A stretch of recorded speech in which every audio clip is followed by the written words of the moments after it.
Halo teman-teman, pada kesempatan kali ini, saya Anggi Vivi Febrina Silalahi, NIM 20055411071, akan menjelaskan mengenai for loop pada Visual Basic. Langkah pertama yang kita lakukan adalah membuka aplikasi Visual Studio pada perangkat masing-masing, sehingga tampilannya menjadi seperti ini. Untuk membuat for loop pada Visual Basic, kita membutuhkan beberapa toolbox. Yang pertama itu ada label. Bisa kita copy paste, lalu kita ubah namanya.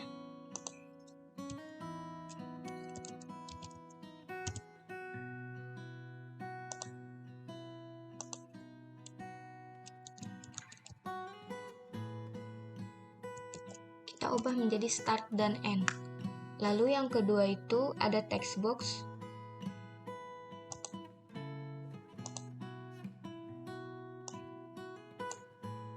Kita copy paste,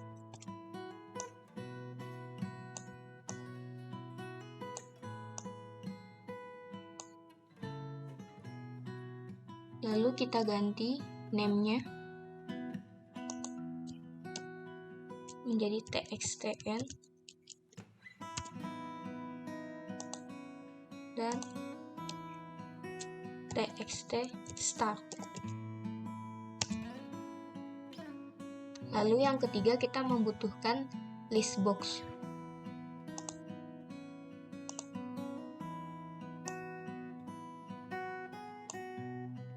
Kita copy paste.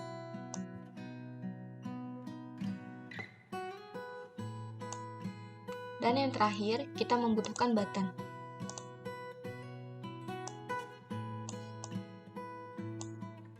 Untuk button kita ganti name-nya menjadi button loop.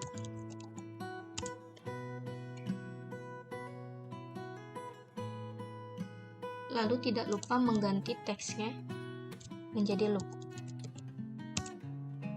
Untuk ukuran masing-masing toolbox bisa menyesuaikan kebutuhan kalian. Lalu selanjutnya kita klik 2 kali pada form satunya.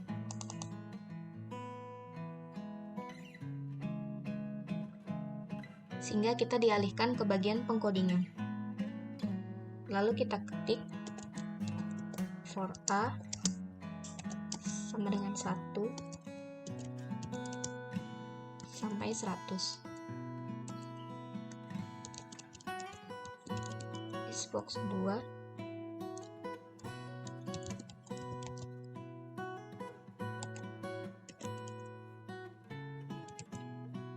Buka tutup kurung A. Lalu selanjutnya di next kita tambahkan A. Kita kembali lagi ke form 1 design. Lalu kita klik 2 kali pada button loop. Sehingga kita dialihkan lagi kepada form pengkodingan. Lalu selanjutnya kita ketik dim start 1 as integer, dim start 2 as integer. Lalu kita ketik lagi start 1 sama dengan txt start txt start 2 sama dengan txt and text.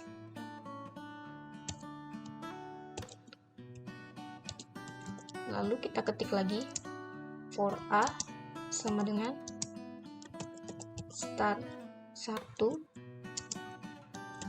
to start 2.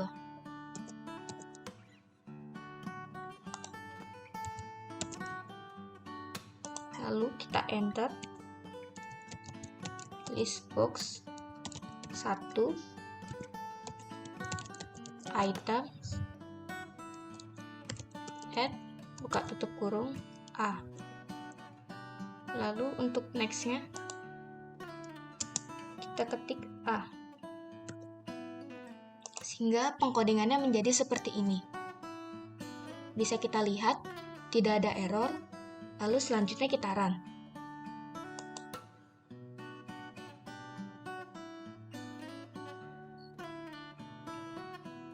Kita tunggu prosesnya.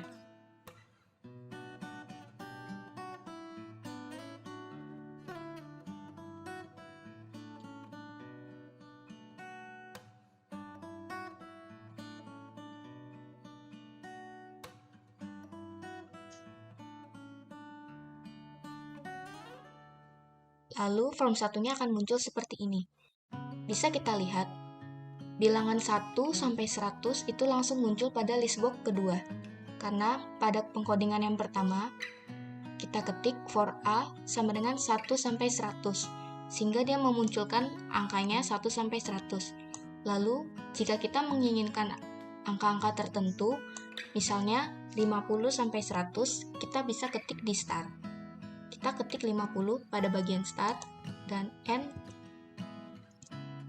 100. Sehingga kita klik button loop-nya akan memunculkan angka 50 sampai 100 pada list box yang pertama. Karena pada bagian pengkodingan kita buat for A sama dengan star 1 sampai star 2. Lalu selanjutnya juga bisa kita ubah jika kita menginginkan 20 sampai 30. Kita klik button loop-nya.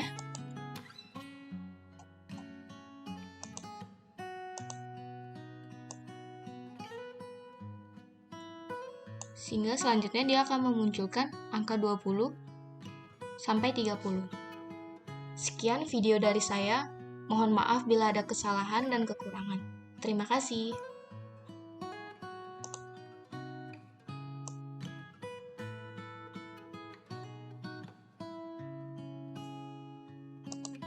Halo teman-teman, pada kesempatan kali ini, saya Anggi Vivi Febrina Silalahi, NIM 20055411071, akan menjelaskan mengenai do while dan do until pada Visual Basic. Langkah pertama yang kita lakukan adalah membuka aplikasi Visual Studio pada perangkat masing-masing, sehingga tampilannya menjadi seperti ini. Untuk membuat do while dan do until pada Visual Basic, kita membutuhkan beberapa toolbox. Yang pertama itu ada label. Kita bisa ubah teksnya menjadi banyak perulangan. Lalu selanjutnya kita membutuhkan text box.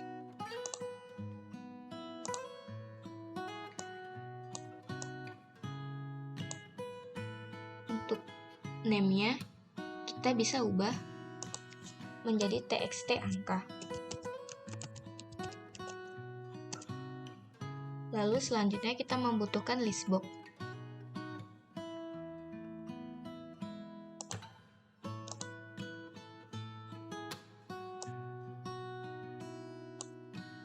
Untuk list box, name-nya juga kita ubah menjadi list hasil. Selanjutnya kita membutuhkan group box.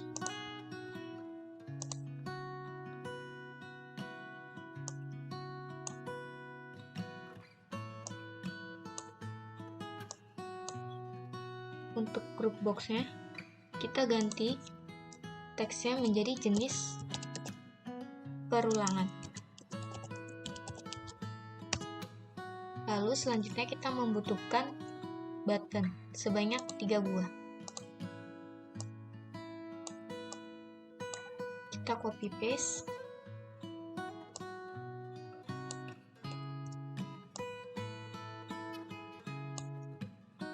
Untuk button yang pertama, kita ubah teksnya menjadi 2.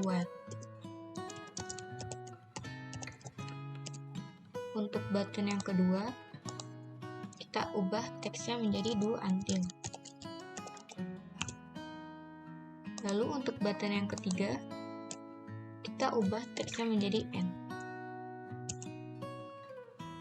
Pada group box, kita bisa mengubahnya menjadi berwarna dengan custom. Untuk warnanya bebas menyesuaikan kebutuhan kalian. Untuk masing-masing toolbox pada Visual Basic ini, ukurannya bisa menyesuaikan kebutuhan kalian. Selanjutnya kita akan beralih ke bagian pengkodingannya. Kita klik 2 kali pada button 2. Kita akan dialihkan ke bagian pengkodingan seperti ini. Lalu kita ketik dim i as integer. I kita anggap sebagai 1. Lalu kita ketik list hasil item clear, buka tutup kurung, klik enter, kita ketik 2 i kurang dari sama dengan val txt angka, lalu kita tambahkan teks. Selanjutnya kita enter, kita ketik list hasil item add, buka kurung, kita tambahkan tanda petik, lalu kita tambahkan teks perulangan while ke min, dan selanjutnya kita tambahkan dan i.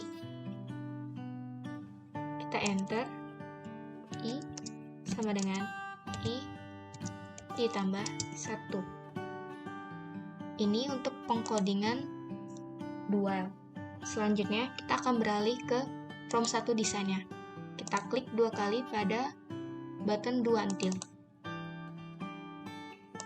Untuk pengkodingannya sama saja seperti dual tadi. Kita ketik dim i as integer. I kita anggap sebagai 1 lagi. Lalu list hasil titik item clear, buka tutup kurung, kita enter, kita ketik do until i lebih dari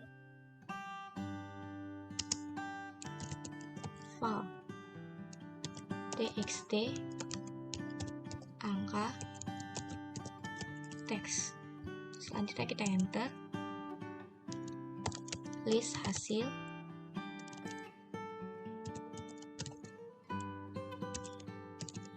items add, lalu kita tambahkan perulangan do until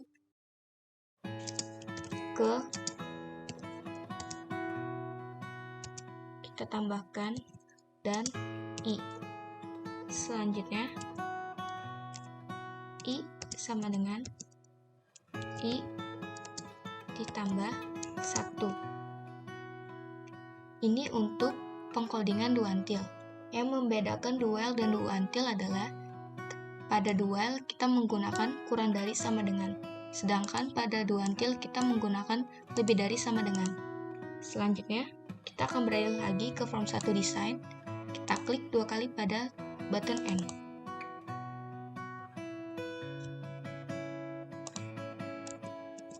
Pada button N kita ketik mi close, buka tutup kurung, sehingga pada saat kita sudah selesai mencoba formnya, kita bisa langsung mengklik tombol button N, sehingga formnya akan secara otomatis tertutup. Lalu kita run programnya.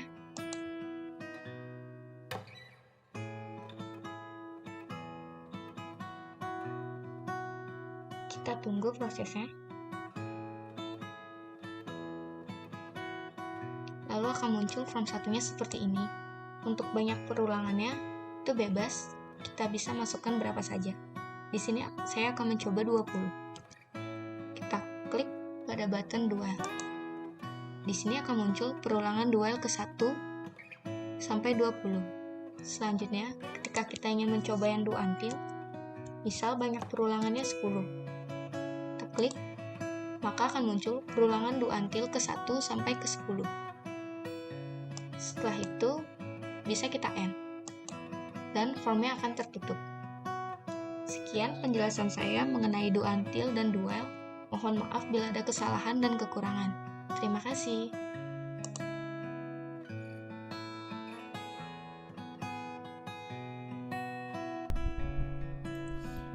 Perkenalkan, nama saya Nyoman Gede Resa Winangun dengan nomor induk mahasiswa 20055411009. Di kesempatan kali ini saya dapat menjelaskan subrutin. Nah, sesuai pada video tutorial, kita menggunakan toolbox berupa button,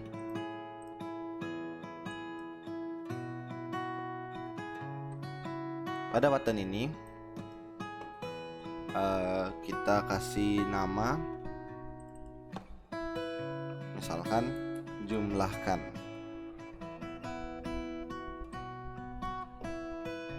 Nah, di sini langsung saja double klik. Di luar dari ini, kita menambahkan satu private sub baru lagi dengan fungsi add. Lalu kita beri logika dim A as integer, dim B as integer, dim semerai as integer. Lalu di sini kita memberi logika dim itu sama dengan, maksud saya sum itu sama dengan A ditambah B, dimana hasilnya akan diperlihatkan dalam message box show dalam kurung ketik 2 hasil jumlahnya, yaitu di sini kita panggil fungsi sebelumnya.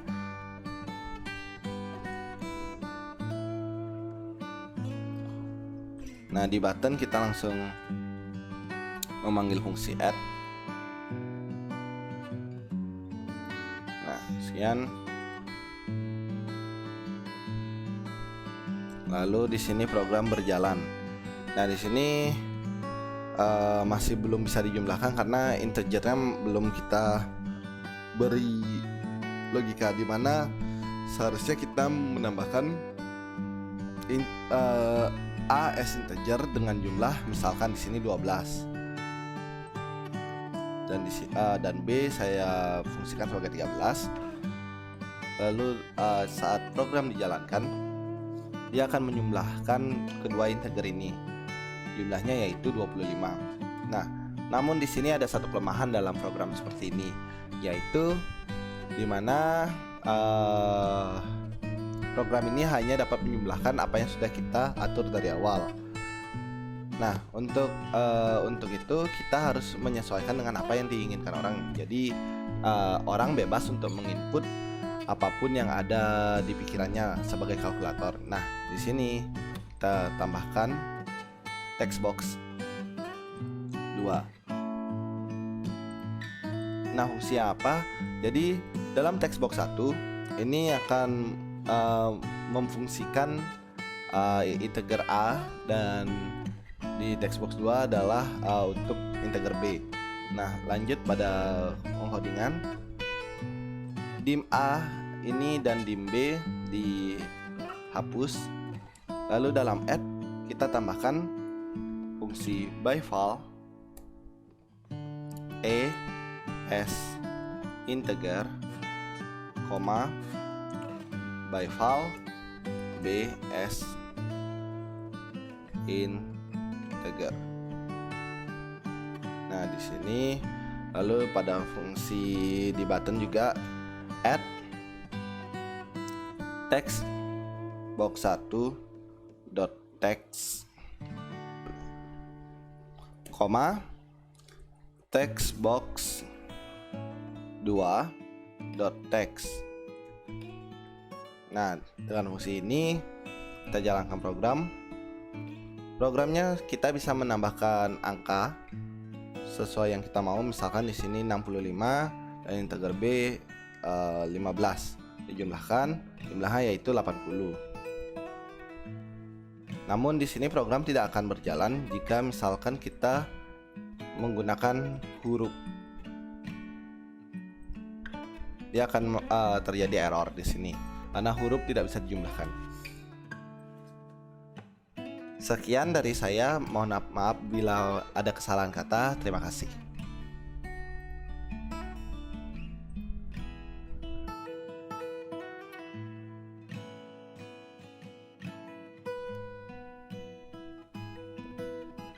Halo teman-teman, perkenalkan nama saya Ika Edi Polvi dengan NIM 2005541146. Di kesempatan video kali ini, saya akan menjelaskan mengenai bagaimana cara menggunakan function. Di sini saya menggunakan aplikasi yang bernama Visual Studio.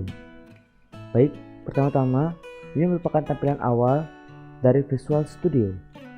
Lalu teman-teman bisa pergi ke pojok kiri untuk mencari yang namanya toolbox. Jika di sini tidak ada toolbox, maka teman-teman perlu ke view untuk mencari toolbox. Nah, ini klik. Nanti akan ada toolbox di pojok kiri.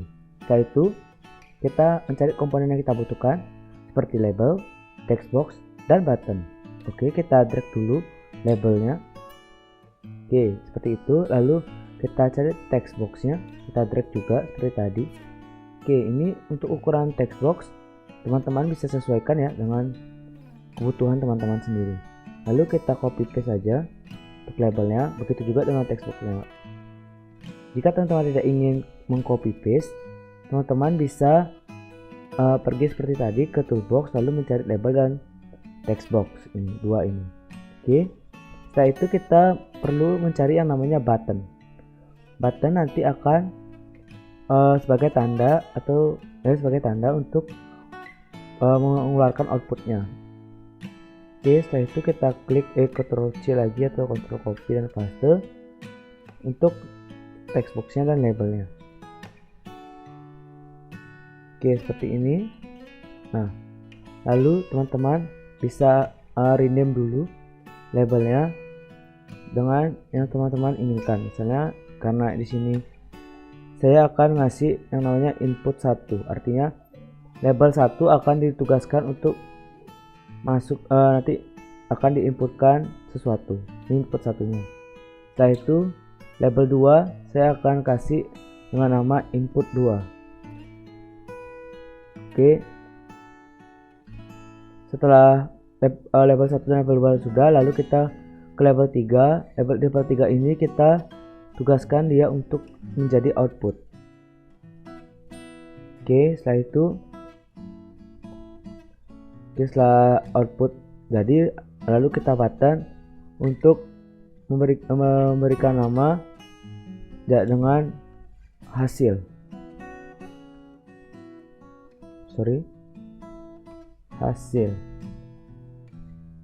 Oke. Jadi pertama-tama teman-teman akan menginputkan dulu di input 1, lalu menginputkan input 2, lalu teman-teman mengklik hasil dan akan keluar di output. Mungkin seperti itu logikanya nanti. Setelah itu kita bisa double klik hasil agar berpindah ke tempat untuk ngodingnya. Pertama-tama perlu dulu untuk membuat functionnya terlebih dahulu, karena di sini materinya adalah menjelaskan bagaimana cara menggunakan function. Jadi sepertinya prosedur, kita perlu mengodingkan dulu private function add function add function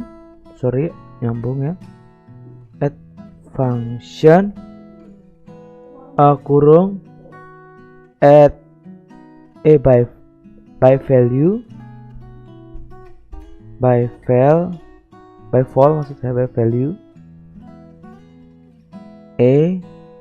as integer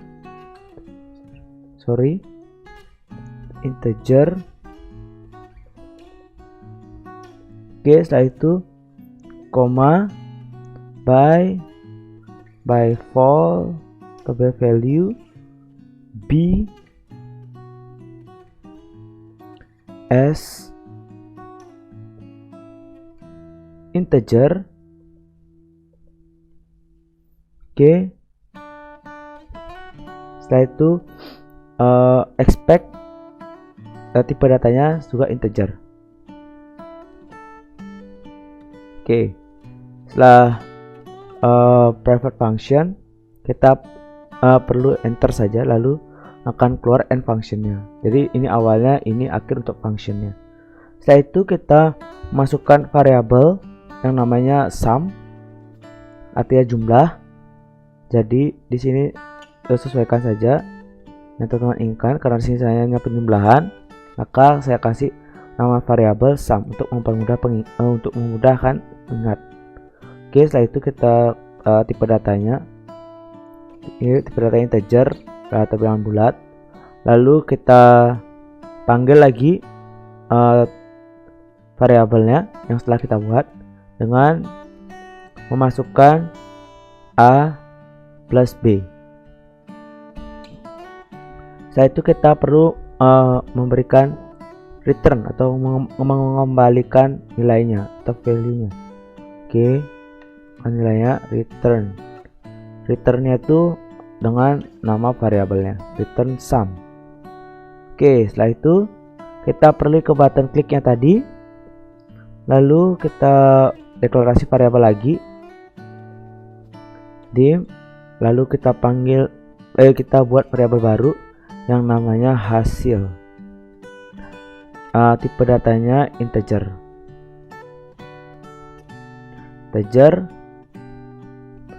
Lalu kita panggil variabel yang baru kita buat dengan menambahkan add function. Lalu karena di sini cuma ada 2 text box, kita bisa pergi ke sini lagi. Di pojok kanan ini ada tulisan text box 1 dan text box 2. Kita masukkan ke dalam tanda kurung ini dengan text box 1 dot text, koma text box 2 dot text. Oke, setelah itu kita perlu untuk mengeluarkan outputnya, kita taruh di text box 3. Jadi kita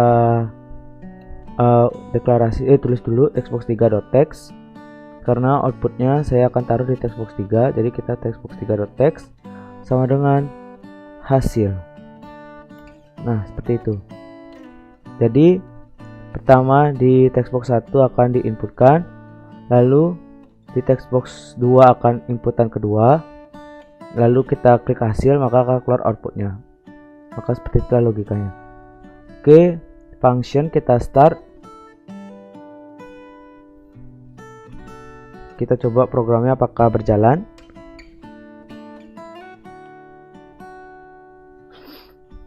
Oke, tunggu sebentar.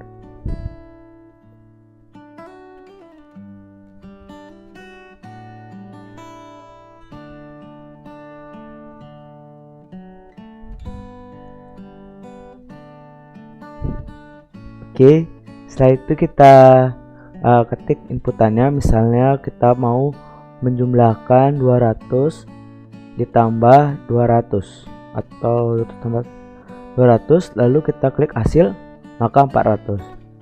Oke, berarti program ini dapat dikatakan berhasil.